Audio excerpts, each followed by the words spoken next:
ഇന്ന് നമ്മൾ വളരെ എളുപ്പത്തിൽ പുളിയിഞ്ചി ഉണ്ടാക്കുകയാണ് കേട്ടോ. പുളിയിഞ്ചി എന്ന് പറയും, ഇഞ്ചിപ്പുളി എന്നൊക്കെ പറയും. സദ്യ സ്പെഷ്യൽ റെസിപ്പിയാണ്. അപ്പോൾ എങ്ങനെയാണ് ഉണ്ടാക്കുന്നതെന്ന് നോക്കാമല്ലോ. ഇതിനായിട്ട് ഞാനിവിടെ പച്ചമുളക് എടുത്ത് വെച്ചിട്ടുണ്ട്, കറിവേപ്പില എടുത്ത് വെച്ചിട്ടുണ്ട്, ഇഞ്ചി എടുത്തിട്ടുണ്ട്. ഇഞ്ചി ഞാനിതാ ഇത്രയും പോകുന്ന 2 കഷ്ണമാണ് എടുത്തിട്ടുള്ളത്. പച്ചമുളക് ഒരു 7 എണ്ണം നല്ല എരിവുള്ളതാണ് കേട്ടോ. അത്യാവശ്യം വലുത് കിട്ടിയിട്ടുണ്ട്. അപ്പോൾ അതാ ഇത്രയുണ്ട്. ഇത് അരിഞ്ഞെടുക്കാം. ഇനി ഞാനിവിടെ ഒരു പിടിയാണ് കേട്ടോ, വലിയൊരു പിടി കറുത്ത പുളിയാണ്. ഇത് വെള്ളത്തിലിട്ട് നല്ലോണം ഒന്ന് കുതിർന്നതിന് ശേഷം നമ്മൾക്ക് നല്ല കട്ടിയിൽ പിഴിഞ്ഞെടുക്കണം. അപ്പോൾ നല്ല പുളി തന്നെ നോക്കി വാങ്ങണം കേട്ടോ. കറുത്ത പുളിയാകുമ്പോൾ കാണാനും നല്ല ഭംഗിയായിരിക്കും. ഇത് ഷോപ്പിലൊക്കെ വാങ്ങാൻ കിട്ടും. അപ്പോൾ ഞാനിതിവിടെ വെള്ളത്തിൽ കുതിർത്താൻ വേണ്ടി വെച്ചിട്ടുണ്ട്. ചെറിയ ചൂടുള്ള വെള്ളം ഒഴിക്കുകയാണെന്നുണ്ടെങ്കിൽ പെട്ടെന്ന് എടുക്കാം കേട്ടോ. ഇത് എന്നിട്ട് ഇതിനെ അരിച്ചെടുക്കണം. അപ്പോൾ ഞാനിവിടെ ചട്ടി ചൂടാവാൻ വെച്ചിട്ടുണ്ട് സ്റ്റൗവിൽ. ആദ്യം തന്നെ ഞാൻ ചട്ടിയിലേക്ക് 2 സ്പൂണോളം ഉലുവ ഇട്ട് കൊടുക്കുകയാണ് കേട്ടോ. 1 സ്പൂണോളം കടുക് ഇട്ട് കൊടുത്തിട്ടുണ്ട്. 1 സ്പൂൺ ജീരകം ഇട്ട് കൊടുത്തിട്ടുണ്ട്, ക്യൂമിൻ സീഡ്. ഇനി ഇത് നന്നായിട്ടൊന്ന് വറുത്തെടുക്കണം. ചെറുതായിട്ടൊന്ന് കളറ് മാറി വന്നാൽ മതി. ഇതിനെ നന്നായിട്ട് പൊടിച്ചെടുക്കണം കേട്ടോ. ഞാൻ ഈ ചട്ടിയിൽ നിന്ന് ഇത് മാറ്റിയെടുക്കുകയാണ്. വീണ്ടും അതേ ചട്ടി തന്നെ സ്റ്റൗവിൽ വെച്ചിട്ട് നല്ല ചൂടാണ് കേട്ടോ. ഇതിലേക്ക് 3 ടേബിൾ സ്പൂണോളം വെളിച്ചെണ്ണ ഒഴിച്ച് കൊടുക്കുകയാണ് കേട്ടോ. ഒട്ടും തന്നെ കേടാവാതെ ഇരിക്കും ഇങ്ങനെ ഉണ്ടാക്കിയെടുത്താൽ. അപ്പോൾ ഞാൻ അരിഞ്ഞ് വെച്ചിട്ടുള്ള പച്ചമുളകും ഇഞ്ചിയും കറിവേപ്പിലയും കൂടെ ഇതിൽ ഇട്ട് കൊടുത്തിട്ടുണ്ട്. നന്നായിട്ട് ഇതിനെ വഴറ്റിയെടുക്കണേ. അത്യാവശ്യം നന്നായിട്ട് ഇതിൻ്റെ പച്ചമുളകൊക്കെ ഒന്ന് മാറി ആ വെള്ളത്തിൻ്റെ അംശമൊക്കെ ഒന്ന് മാറുന്ന വരെ ഈ ഒരു രീതിയിൽ വഴറ്റിയെടുക്കണം.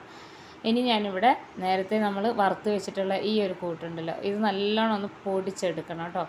ഇത് പൊടിച്ചെടുത്ത് വരുമ്പോഴേക്കും ഇതിവിടെ റെഡി ആയിട്ടുണ്ട്. വളരെ പെട്ടെന്ന് ഉണ്ടാക്കിയെടുക്കാം കേട്ടോ.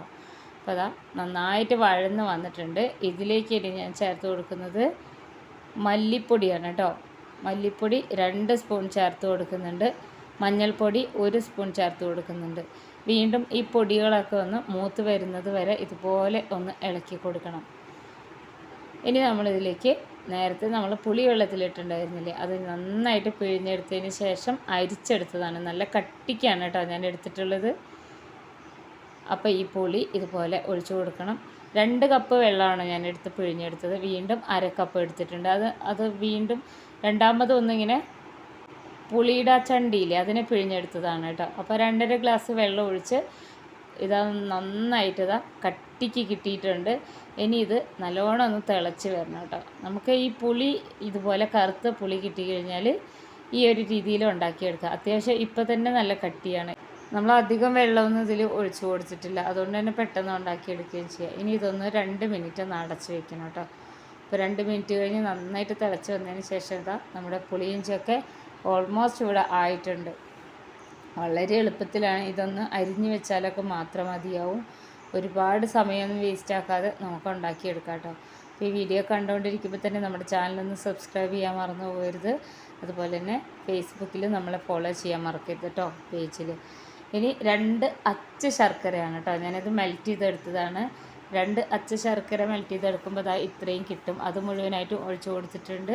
ഇനി നമ്മൾ നേരത്തെ ആദ്യം വറുത്ത് വെച്ചിട്ടുള്ള ആ പൊടിയാണ് കേട്ടോ, അത് മുഴുവനായിട്ട് ഞാനിതിൽ ചേർത്ത് കൊടുക്കുന്നുണ്ട്. അപ്പോൾ പൊടികളെല്ലാം ചേർത്തു. എല്ലാം നന്നായിട്ടൊന്ന് ഇളക്കി യോജിപ്പിച്ചെടുക്കണം. ഇപ്പോഴേ അത്യാവശ്യം നന്നായിട്ട് കുറുകി വന്നിട്ടുണ്ട് കേട്ടോ നമ്മുടെ പുളിയിഞ്ചി. അപ്പോൾ ഈ ഒരു കൂട്ടും കൂടെ ഇട്ട് കൊടുത്തു കഴിഞ്ഞാൽ ഒരു പ്രത്യേക രുചിയാണ്. അപ്പോൾ ഇനി ഇതിനെ നന്നായിട്ട് ഈ ഒരു രീതിയിൽ ഇളക്കി യോജിപ്പിച്ച് കൊടുത്തതിന് ശേഷം കുറച്ചും കൂടെ ഒന്ന് വറ്റി വരാൻ വേണ്ടി നമുക്ക് വെയിറ്റ് ചെയ്യാം കേട്ടോ. പെട്ടെന്ന് തന്നെ വറ്റി വരും. നമ്മൾ ഒരുപാട് വെള്ളമൊന്നും ഒഴിച്ചിട്ടില്ല. വളരെ എളുപ്പത്തിൽ ഉണ്ടാക്കണമെന്നുണ്ടെങ്കിൽ ഈ ഒരു രീതിയിൽ ഉണ്ടാക്കിയെടുത്താൽ മതി.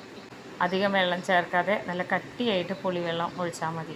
ഇനി ഇതിലേക്ക് നമ്മൾ 1 സ്പൂണോളം ഉപ്പും കൂടെ ചേർത്ത് കൊടുക്കണം. ഉപ്പ് നമ്മൾ ചേർത്ത് കൊടുത്തിട്ടില്ല. ഉപ്പ് ചേർത്ത് കൊടുത്തു. ഇപ്പോൾ അത്യാവശ്യം നന്നായിട്ട് കുറുകി വന്നിട്ടുണ്ട് കേട്ടോ. ഇഞ്ചിക്കറിയൊക്കെ ഉണ്ടാക്കി വെക്കുമ്പോൾ 2-3 ദിവസം മുന്നേ തന്നെ ഉണ്ടാക്കി വെച്ചേക്കണം, എന്നാലാണ് ടേസ്റ്റ് ഉണ്ടാവുള്ളൂ. ഇപ്പോൾ ഇത് റെഡി ആയിട്ടുണ്ട്. നമുക്ക് സ്റ്റൗ ഓഫ് ചെയ്യാം കേട്ടോ. നമുക്കിതിനെ ഇറക്കി വയ്ക്കാം.